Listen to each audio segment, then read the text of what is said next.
teams na lumalaban din sa Suyo pick. Kaya nga ito yung pagsiset up ng Fnatic Onyx Philippines. Binanggit ni Coach Pacbet nung nandito siya sa ating Infinix Game Tambayan. Nagse-set up ang mga koponan sa bagong hero. Ayun nga ba yung makikita nating bagong hero. Pero alam mo, gusto ko lang pansin na ang Fnatic Onyx Philippines for the longest time pagpasok ng playoffs, isa o dalawang, parang tatlong hero pa lang yung pinagamit nila kay Kirk. Yeah. Pero madalas Edith yung hero na yun. Oo, malaki din talaga yung magiging contention rate between both Edward and Kirk do sa hero selection na yun. But then again, Fnatic Onyx, first pick, open ng Suyu, and we already see the setups. Nakatanggal yung Matilda ng Aurora, wala rin yung Juicin. So the question is, will Aurora still go for the Alpha Rafaela na pinantata pa talaga nila sa Suyu ng kahit sinong kalaban nila? Oo nga, pwede din silang mag-veer towards picking that Eve or even the Valentina as early as now. But then, again, open ang show ni Rene J na kahit papano, in-early pick din ng Aurora. Pwede rin kasi, may, again, may labanan between Brusco and Rene J, no? Yung mga center heroes. May adjustment lang na pwede mangyari sa second phase ng Aurora kasi nga, again, nag-utility si Rene J. Pero definitely, malaki sa dito yung binabakit nating Edith kanina and possibly the show or Eve. As Antianaras mentioned kanina, ito na talaga yung answer ng Aurora. They came prepared against his first pick, Suyo of Fnatic Onyx. Pero ang pwede gawin dito ng Fnatic Onyx, pwede nila nakawin yung Moskov or yung Harith mula dito kay Doming, two of the most dominant marksman heroes on the side of Aurora MLBB. Yeah, maganda nga yung pagkakapick ng Moskov or Harith right now. Pwede din sila, I guess, ayan na yung show na sinasabi natin both Brusco at Rene J ay very proficient in using this hero. So now, for Aurora MLBB, ang mga possible pang-counter na lang nila sa show, ang naisip ko kasi talaga Matilda or Tigreal. Pero pwedeng makita ng Fnatic Onyx yun pagpasok ng second phase ng draft. Oo. Pinuha nila yung Valentina dito ni Yue para may sarili silang real-world manipulation. And it's gonna be good kasi again, kino-consider natin for the longest time na magandang kit to against the Alpha na pwedeng lumabas dito mula sa Aurora. Open ng Fanny, however. Open ng Fanny ni Demon Kite. This might be a pick that they can seal in this slot kasi pwede nilang tanggalin yung mga remaining counters pagdating sa second phase. Yeah, if mag-alpha naman dito, yung side ng Aurora MLBB, I think ma-foresee na yon ng Fnatic Onyx Philippines. They could go with either Rafael Laban para hindi makumpleto yung Alpha Ruparo Society. Pero ngayon, Claude at mukhang si Kelra ang pupuruhan nila. Oo, talagang tanggal dito ng mga comfort picks para kay Gold Standard. Knowing na meron silang Eve and hindi rin ganun ka-reliable yung kanilang catch, mas mainam nang tanggalin yung Claude. And maybe they're considering of taking up the Harith para kay Doming ng fourth pick. So FNOP, they have a choice here. Pwede nilang tanggalin yung Harith dito sa second phase para malimitahan din yung mga pwedeng lumabas na gold laner mula dito sa Aurora MLBB. One thing na pwede na nilang isipin dito is again yung Tigreal na pwedeng lumabas dito kay Rene J. Yep, yung Tig na yon, Harith Moskov din, yun na lang yung mga nakikita kong posible pang pag-agawan ng parehas nating gold laner. And even the 1-1, nakahapon ko pa nakakalimutan, 1-1 nga pala. Pwede nga naman lumabas dito yung 1-1 on both sides. If it's gonna come out from Aurora, might as well pick a roam or XP ng fourth pick, tas last pick nila yung 1-1. Kasi ang mahirap dito, lalo sa posisyon ng FNOP, pwede ka naman mag-pick ng 1-1 pero maka-counter ka sa lane. And already yung tatlong heroes na nakikita natin from the side of Aurora, they don't mind playing against the 1-1. Kasi yung Eve, pwede niya slow down yung mga dadaan ni 1-1 dito. Pwede siya i-burst ng Alpha kaagad. Kahit meron siyang semi-purified dito, yung damage kasi, yun yung kailangan mo isipin as a 1-1 player. Kailangan hindi enough yung damage sa kalaban para pagdating sa teamfight, you can actually move around. One of the best heroes that King Kong has utilized so far is yung Suyu, yung pinakabagong hero natin sa larong MLBB. He's utilized it so many times and compared to the other junglers na madalas ko makita na halos 1.60, 1.75, you have that 2.60 average turtle kill and then nagkakaroon siya ng slight problems kasi hindi nagiging balanse. That 1.75 and 1.50 nagiging 0.8 na lang pagdating sa Lord Takes. So let's see if anong kukunin ng Aurora dito. Again, Harith is open pero may Lunox threat din kasi yung side ng FNOP. So baka ang gawin nila dito, i-last pick nila si Doming. But they still go for the Harith. Okay. Clint Lunox is viable for FNOP, but even the Beatrix would be a nice option here for FNOP. Bea, siguro, parehas nila ng another layer of catch mula dito kay, quite possibly kay Brusco or kay Kirk. Pwede rin Phoveus or even yung Arlott ni Kirk. For sure. And even this show, I mean, historically, pwedeng madalas nakikita natin siya kay Brusco. Pero wag natin kakalimutan na si Kirk can even use this show as well. So I think right now, at least for Fnatic Onyx Philippines, ang mga choices nila ay talagang mag-Beatrix, carry, I don't think masyadong magiging priority yung carry. Moskov even, pwede pa rin pala. Lunox ang yan pinili. na. Maybe an Arlott or Trisla. Hero taking frontline. Ay, Ray Arlott. Ooh, okay. Rene J. Kaja is open. Kaja or Rafa. Kaja, Rafa, Estes? Estes? Parang kakabahan ako kapag nag-Estes. Pwede, kasi medyo burst type yung F-Map Yeah. and hindi rin, ang hard CC lang nila dito is yung final slash, pati yung Wave the Dragon. Pero if you manage to nullify that with the Purifies and yung amount ng heals na pwede manggaling kay Estes or Rafaela, it's gonna be enough for the Alpha and Eve to be able to fend off F-Nop. And ito yung sinasabi natin kanina, kahit historically mas madalas ginagamit nitong si Brusco ang Cho, hindi naman ito maiipit sa kanya. Pero Ruby, pick kay Rene J, he just keeps surprising us bago mag-end yung regular season. I think he was top 2 in most unique heroes used, second to Chaknu. Pero ngayong playoffs, padami yung heroes ni Rene J. I like the odds here for Aurora. Kailangan lang nila mag-survive ng early game. Turtle control is gonna be very important for Aurora here kasi hawak din nila yung mid-game power spike. But we all know F-Nop, kapag nakakuha sila ng momentum, sobrang aggressive itong team na to. Both teams are 4 wins away from achieving yet another dream na gusto nilang makuha para sa kani-kanilang kupunan. It's an unstoppable force kontra sa immovable object. Who is gonna get first dips on that road to the championship? Casters, pasok! At malalaman na nga natin ang sagot sa katanungan na yan sa pagpasok natin sa Land of Dawn. Welcome to the Grand Finals between Aurora, MLBB, and Fnatic Onyx. Kami ang maglilingkod sa inyo. Uli nga pala kasama si Ate Mo Shandel. Ano ba ang ine-expect natin sa laban na to? Alam mo, dalawa lang yan eh. Pagdating sa Grand Finals at pagka malakas yung dalawang teams na nagkatapat, parang expect mo either sobrang bilis na magiging laban or i-expect mo na sobrang tagal nung mangyayari. Kasi yung mga Lord Dances natin na recently ay parang medyo nag-adjust na rin, humahaba na kung dumating sa time na parang mabilis. Parang ngayon nasa stretch na ng mga teams. Kaya nga parang may mga oras na tumatagal tayo ng mga 24 minutes, mga 25 minutes. Pero may mga games din na natatapos ng mga 11. At I think the earliest game natin ay 9:37. Yes. Napakabilis. Hawak ng ang record na yun ay hawak ng Fnatic Onyx. Kaya naman abangan natin kung kaya ba nilang sabayan yung ganun klaseng pace. Because right now mukhang kalmado pa naman ang ating land to. Oh, definitely magiging focus lang to para sa mga players natin and most likely ay pipigilan yung jungling pattern. Again, napaka-importante na mauna ka na at least level 5. Parang dati kasi pag nag-level 4, diretso turtle ka na eh. Oo nga eh. Ngayon kung kaya mo mag-level 5, why not diretso na? Kaya nga parang pag nakikita natin ngayon no, yung meta natin, medyo ibang-iba na talaga yung galaw ng ating mga teams. Minsan di mo maintindihan bakit mabagal, minsan magugulat ka, biglang bibilis. At depende siguro yun sa mga hero picks nila. But right now, for Aurora, they do have the crowd control with that Edith at may Ruby pa nga sila. Kung tutuusin, parang classic Season 8 meta to eh, yung Ruby Kung naaalala mo. Parang meron ka crowd control tapos sa diretso ka if ever dun sa mga pag-zone na ginagawa. But speaking of zone, sa may middle lane, Rene J? si Rene J yata magiging target, makakapag-flicker out at mag-flicker in naman. Wow! Si Edward, kinakita earn shadow at Onward. Pero nga lang, first blood para sa ito, Onika. Pero nakawala naman si Dimon kahit.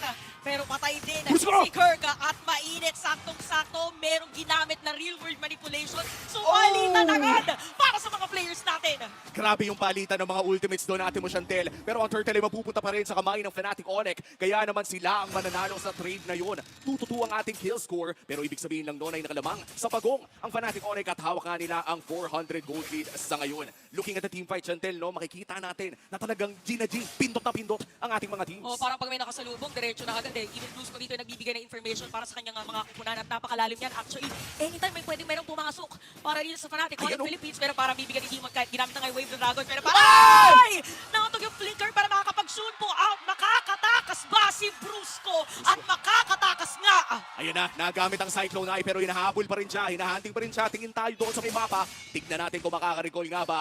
At mukhang ligtas nga si Brusco for now. At ngayon, magsisimula na nga mag-purple dito si King Kong. Still, 1 minute bago lumabas ang ating sunod na turtle. At mukhang nagkakainitan na agad ang dalawang teams natin. O yung mga ganong initan, yung sinabi natin na pag meron nasa harap, regardless kung tank ka or not, parang ganun yung gustong gawin ng mga teams natin. And continuous ang nagiging rotation actually for both of our teams. And even pagdating dun sa gold lead, no, parang yung mga gantong moments na 3 minutes, parang expect mo na at least 100 gold lead for both gold leaders. Pero halos matay, parang ito kay Dome Domeng and even kay Kelra. O nga, tapos makikita pa natin no, na talagang minsan ay nag-overbeat ang ating mga players na grabe na agad yung mga pasok, yung mga flicker biglang nababato agad at napakalapit ng ating community prediction poll. 51% ang nagsasabing Fnatic Onyx ang makakalamang dito pero yung 2%, men, parang ang lapit eh. Oo nga, parang kung iisipin mo sa naging performance din ng mga teams natin na all throughout players, parang i-expect mo na meron pa mag-exceed sa expectation.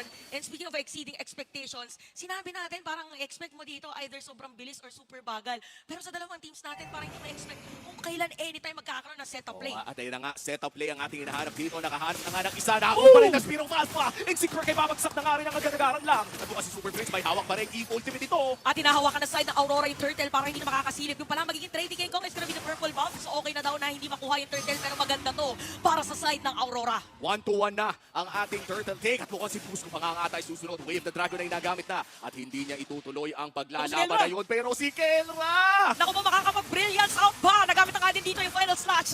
And for the players, ay hindi yung hatak pala dito. Akala ko merong Arlot Ruby nga pala yun. Kamuntikan lang naman. Pero yun na nga, still, just 100 gold lead para dito sa Fnatic Onyx. It's still, napakalapit po ng ating Game 1 Grand Finals. Napakaganda ng laro. O parang hindi mo expect kung kailan magkakaroon ng biglang pagpasok para sa mga players and ramdam natin yung intensity kasi sometimes pagka alam mo na pwede mong ipilit for a team fight or for a gank ay ganun yung ginagawa ng mga teams. Pero for this time, para dito sa dalawang kupunan natin, para nagiging maingat sila in a way na okay sige, wala siyang buhay, hindi mo na natin papasukin. Pero speaking of papasukin na, parang pinasok na si King Kong dito nilatagan pa ng IMU Real World Manipulation at patay na nga si King Kong. May sipa para kay Brusco pero wala siyang backup. Sorry pala sa gitna, gusto nang kuhanin. Super Friends, hawak pa rin ang Real World. Pero here comes Kirk. Mukhang hinahabol siya dito ni Domeng. At ayan na nga, nagamitan na ng puwersa ang flicker. Here comes Edward, papasok sa loob. Pero hindi niya masasaktan ng gaano. Still a very close game. Pero Kenra makakaturi ata in a 2v1 scenario. Okay, so meron pag-poke dito para sa mga players ng Aurora. Nag-darkening. Pero yung nga lang, magkakaroon ba ng counter set for FNOP? So more on focus lang dito sa may top lane natin. Aray! Pero pagdating dahil ang mga players dito ng Aurora, isa, dalawa, tatlo, ang nandoon. Pero hindi isa baba. for team fight. Pero sa baba pala ang kanilang sagot at si Demon kahit ang kanilang makikita. 4-2 na ang kill score. Pero mukhang makakaturi sa taas ang Aurora. Kenra, free hit lamang doon sa natitirang minion. Still, a very high-paced game dito sa ating game number 1. Ang mid lane ay nandyan pa rin naman. Pero konting kalabit na lang ang tore ng Aurora dyan sa mid. At nandyan na nga rin ang ating pinaka-huling turtle ng larong ito. Si King Kong ang mauuna pero hindi naman ibig sabihin nito ay wala sa pwesto ang Aurora. Isipin mo, 6 minutes na ng game natin, pero yung economy na lead is around 200 lang.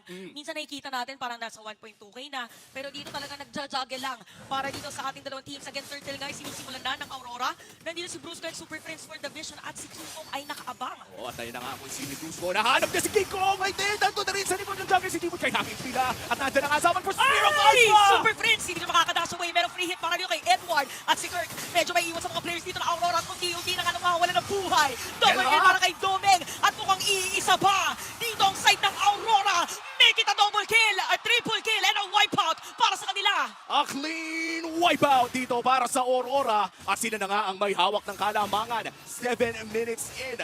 Wala masyadong team ang nakakagawa ng ganitong klaseng play. Early game against Fnatic Onyx. Panoorin natin ang Infinix Instant Replay. Nagsimula ang lahat sa pagpasok ni Brusco. Pero tignan mo naman yung pag-re-engage ng Aurora. Oh, ang ganda nung RWM ni Uwe kasi diba meron yung konting crowd control sa dulong-dulo na parang no easy way out para dito sa FNOP at unti-unti na nga nawala yung mga players. Malaking spike to para kay Domeng kasi triple kill, hindi pa siya napapatay. If I'm not mistaken ay parang hindi din na-force yung kanyang Purify at that time. O nga, at this point, no, mukhang naghihirapan na ang Fnatic Onyx dahil kadalasan ay sanay talaga silang nananalo in the early game. Kaya naman in this Grand Finals, mukhang preparado ang Aurora against the playstyle ng Fnatic Onyx. At mukhang itutuloy na nga nila ang pag-push dito sa may bandang top side. At hindi ito madedepensahan ng Fnatic Onyx. Lumalaki ang gold lead ng Aurora MLBB. Papasok na ng 2K mark. Parang anytime din ay tatalon dito mga players ng Aurora. But again, para sa lineup dito ng side ng FNOP, meron naman silang pwedeng layering of skills, yung final slash, diretso, or kung sino man ang tatamaan dito, Wave Dragon for Brusco. So napaka-importante pa rin na ma-maintain ang gold lead kung ikaw ang Aurora dahil again, this FNOP na kalaban nila. At for Fnatic Onyx, mabuti nabanggit mo, ito yung tipo ng team na kayang baliktarin yung 9K gold lead eh. Kung naaalala mo yung isang time na I think it was Brusco who made that big play doon sa may bandang top lane, it was an 8K gold lead na binaliktad ng Fnatic Onyx. Kaya if F-Knock ka, hindi pa naman na sigurado na matatalo ka dito. Pero may nahuling isa! May nahuling isa at ang Hussein na yun is gonna be Brusco kaya makapatay siya. Pero may panas na siya sa phone. Ay! Nasuntaw na si Yue, meron pa naka for the Lord. Edward, grabe na dito sa kanyang onward at Primal Rat as well. Demon King Knight Kong, is down. King Kong! Double kill na dito si King Kong, ang ating regular season MVP. At inahabol na nga din at pinupoke dito ni Super Friends si Rene J. So it's time para sa Fnatic Onyx na simulan yung Lord. And just like that, Kirk, with a beautiful final slash, ay nahanap nila yung teamfight win. Yung 2K gold lead ng Aurora ay binura ng Fnatic Onyx with that Lord take. Mapapanood natin kung ano nga ba ang nangyari doon sa ating Infinix Instant Replay. Tingnan mo ang pwesto dito ni Kirk, no? Pagkapasok Final niya, slash. napakaganda talaga nung final slash. Tatlo pala yung tinamaan. Tapos bigla na lang dumating ang mga players dito na side ng F-Knock. Gusto niya sana habulin ng reward manipulation pero yung spike ng damage ay nandoon. So maganda yung saktong-sakto pagkabanggit mo na for F-Knock, kaya nilang biglang habulin yung kalamangan. So sila na ngayon yung lamang sa ating game. Even ball game na naman pero hawak ng Fnatic Onyx ang bola with that Lord push na lalabas doon sa may bandang ibaba. This is still a level 1 Lord. Ibig sabihin nito ay wala pa namang pagdamba na magaganap sa mga tore kaya madali din itong pwedeng madepensahan ng Aurora. But for now, Fnatic Onyx mukhang sasamahan nila ang kanilang Lord at ipapadala nila ang suyo doon sa taas para mag-split push. Alam mo, parang i-expect natin dito for Fnatic Onyx Philippines yung mga Ruby DD play din for Kelra. Kasi usually ginagamit yun, di ba, pag meron ng Lord for the team na Aurora, mabilis naman yung clearing ng kanilang minion wave. Pero as much as possible ay ayaw mo na pumutok yung added defense ng kanilang inhibitor turret.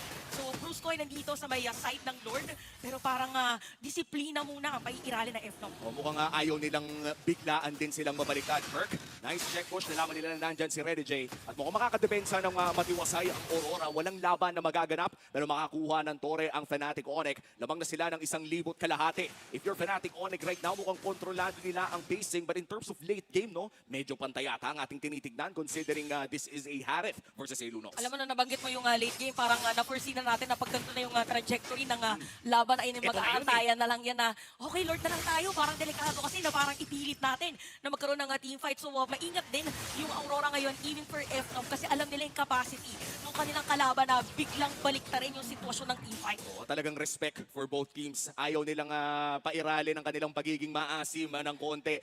Especially in Game 1, no, ito yung tinatawag nating tempo setter. Ito yung tipo na kapag nanalo ka ng Game 1 sa Grand Finals, kadalasan ay nakakaisa ka pa o ikaw talaga ang may hawak ng pacing ng buong serye na to. Mind you, this is a best of 7 series. Napakatagal ng best of 7 kung aabot tayo ng 7 games. O tapos yung mga 7 games na yun, tig to 20 minutes. Kasi parang Sure. ganun din naman eh. Kasi parang mag-lure dito yung side ng F-Knock. Depende lang kung paano nila kakapitalize. But so far for Aurora in terms of items ay halos magkakapantay lang din. Parang hindi nagkakalayo. Probably yung gold na lang ni Demon kahit and ni King Kong yung may discrepancy. O yun na lang talaga, no? At malapit na nga mag-lock build dito si King Kong. Isuyu, isa sa mga pinakabagong hero. Makikita natin na talagang yan ang nagiging go-to build ng maraming junglers. Yung konting may spell vamp, konting may cooldown reduction.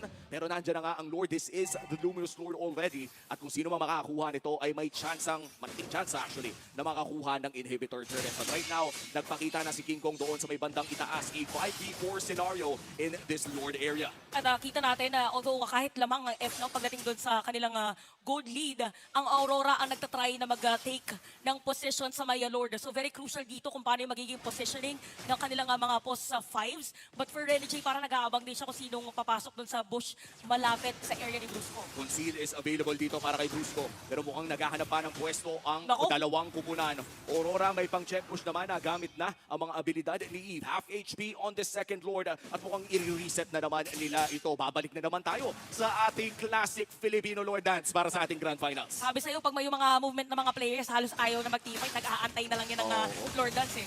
Pero medyo may advancement, grabe yung flicker, tapos Siva, habang nakuha na ni King Kong yung Lord, aalis doon sa may reward manipulation, Moment! pero hahabulin na nga si Brusco, at meron pang flicker pagpasok para dito kay Rene J. Si King Kong ang makaka-target, pero makaka-play ba? May counter na final slash para kay Kirk para mapaalis ang mga players ng Aurora. Lord para sa presyo ni Brusco. At dito na nga natin masasabi, ito yung mala Rodman na galaw ni Brusco. Kumbaga, kung Chicago Bulls ang Fnatic Onyx, ito si Dennis Rodman, okay lang kahit mamatay. Oh, I got it. lang. Ako na bahala sa lahat ng mga pwedeng ibato ng Aurora. Pero kinagandahan na for Aurora Umi.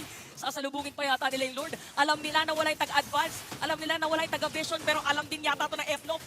Super Prince sana nandun sa Mike Kentley, pero mukhang nakita na nga rin siya dito ni Edward. Mukhang mabibira, hindi naman pala. Second dash na gamit na, at mukhang si King Kong ay nasa pwesto na rin. Looking for that big play. Pero minus launch para dito kay Kirk.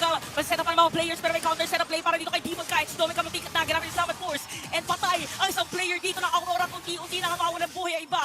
Pero makakatakas yata dito si Renny J. Or hindi, Gelra! makakatakas at papasok si Oy! Demon Kite. Gelra goes down! At mukhang may nasipa pang ang isa. Real world verification mula kay UX. Si Bruce ang nasusunod. Si Domeng papasok at hindi na nila itutuloy. 1-4-2 ang trade natin. Take note guys na may nakuha yes for Aurora at meron pang Lord dito yung FNOP para madedepensahan yata dahil nandito naman si Renny J at si Yue para salubungin yung Lord. At ito na, kalma na naman tayo. Tahimik muna ulit. Tahimik na naman dahil nawala na ang Lord, natapos na ang team fight, isang reset na naman ang ating inaabangan. Ito talagang sinasabi nating systematic pero aggressive ng mga teams. Tsaka sumakto na to dahil systematic sila tsaka aggressive, controlled aggression ika nga para sa dalawang teams. Kung babalikan natin yung inilatag ng panel kanina, around 15 minutes yung average time ng FNOP, 16 minutes naman para sa side ng Aurora. So sanay na sanay sila sa ganitong duration ng laban. So imagine na kung gaano ka-intense ngayon nagiging comps nila na lahat na siguro ng tunog ay nagawa nila every time nagkakaroon ng team fight. Oo, pero mukhang kalmadong-kalmado yung mga rumors natin dito, no? Si Renny J at Pulsuhan si lang. Pulsuhan. Pero syempre, hindi na naman nating naririnig kung ano talaga yung mga comps nila. Pero panigurado, ito yung sigaw na ng sigaw yung loob nila. Kumbaga kung hindi man lumalabas sa bibig, Ito. ito. Kumbaga, seryosong-seryoso na talaga.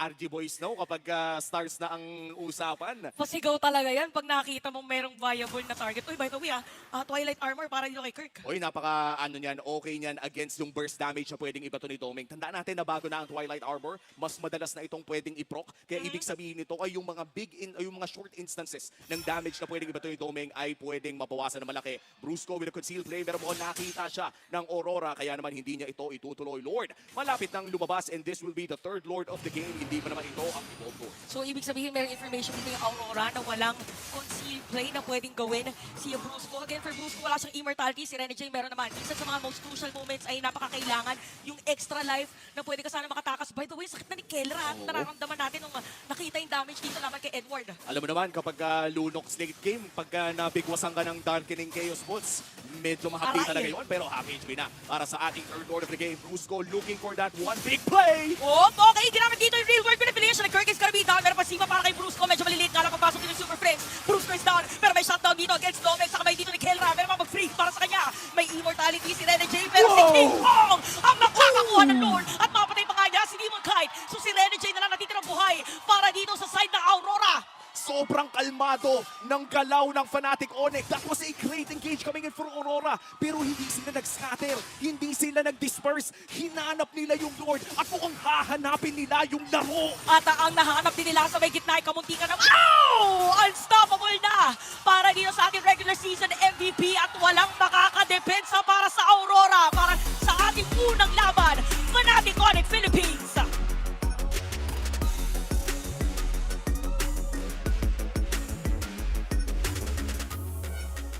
At ayan na nga, nabigyan na ng isa. Aurora MLBB goes down in our game number 1. Fnatic Onyx, calm under pressure. Pinakita na nila na sila ang mangunguna sa ating pinakaunang laro in this best of 7. Matagal-tagal pa ang ating lulutuin dito. Talagang inikot nila at hinanap kung nasa mga players. Napakagandang performance para sa kanila. Aalamin na natin kung ano nga ba ang mga kaganapan. Punta na tayo sa ating mga tropa sa Infinix King Tambayan. Fnatic Onyx Philippines Sonics! Nagustuhan niyo ba yung laban na yun?